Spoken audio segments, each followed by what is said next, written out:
J'ai toujours rêvé de produire un genre très spécial de super-héros entre les mangas et les super-héros américains. Quand j'ai eu l'opportunité de voir Ladybug et de l'équipe qu'il y avait autour de ce projet, j'ai partagé cette vision, on en est tous tombés amoureux et l'aventure a commencé. C'est un succès mondial. Les filles et les garçons du monde entier aujourd'hui regardent cette série. Le phénomène a été planétaire. On a déjà une série qui a un rendu quasi long métrage, c'est comme assez rare à la télé.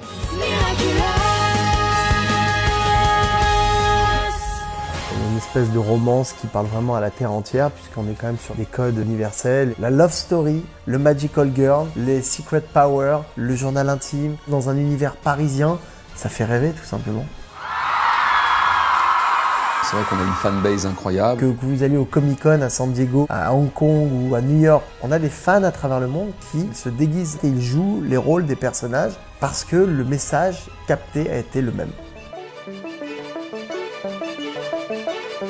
Ladybug, c'est avant tout un coup de foudre pour ce couple de super-héros iconiques à Paris.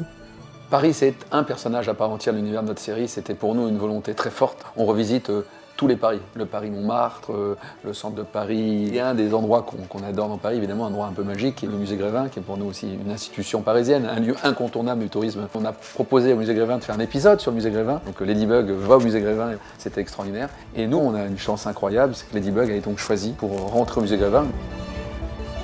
Il n'était pas du tout prévu au programme qu'on rentre au musée Grévin. Et je trouve ça fabuleux que, comme guise de reconnaissance, ces deux héros français, créés à Paris, puissent rentrer dans le musée qui est pour moi le musée le plus populaire de France. Ladybug et Chat Noir, c'est un événement important pour le musée. Comme ça représente en plus les aventures qui se passent à Paris, l'entrée au musée Grévin sera un moment d'émotion assez fort, je pense. C'est une institution touristique séparée et la culture populaire qui consacre notre univers, notre série d'animation et qui montre à quel point c'est devenu un phénomène culturel et populaire. Et on va générer plein de visites en plus à Paris, évidemment au musée Grévin. On participe au rayonnement culturel de Paris à l'international.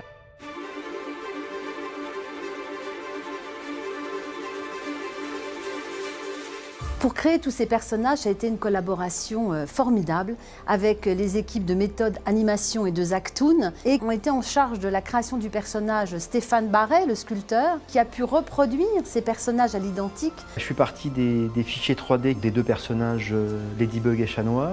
Ce qui est intéressant, c'est qu'on avait les postures, les dimensions, un maximum de détails. Donc à partir de ces fichiers 3D, on a fait faire un usinage en résine polyuréthane. J'ai eu un vrai travail de découpage, découper les bras, les mains, ouvrir les mains pour Ladybug qui avait les poings fermés par exemple, pour pouvoir en finale enfiler les gants. Chat Noir, pouvoir enlever les semelles, les embouts de chaussures. Donc une grosse quantité de moules silicone. Chat Noir, 25 moules. Ladybug, 21 moules.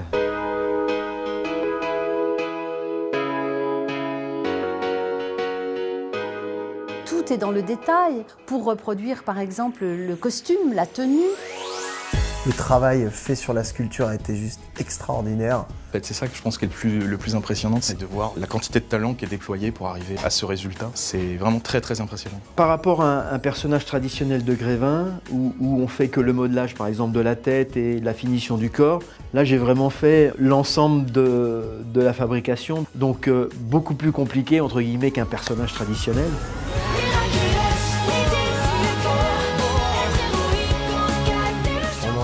Reconnaissant et encore sous le choc, j'ai envie de dire. On est très fiers de rentrer dans le musée. C'est un coup de chance inespéré, un petit miracle. On rentre au panthéon de la culture populaire française. Je ne sais pas s'il peut y avoir plus haut. Miraculous.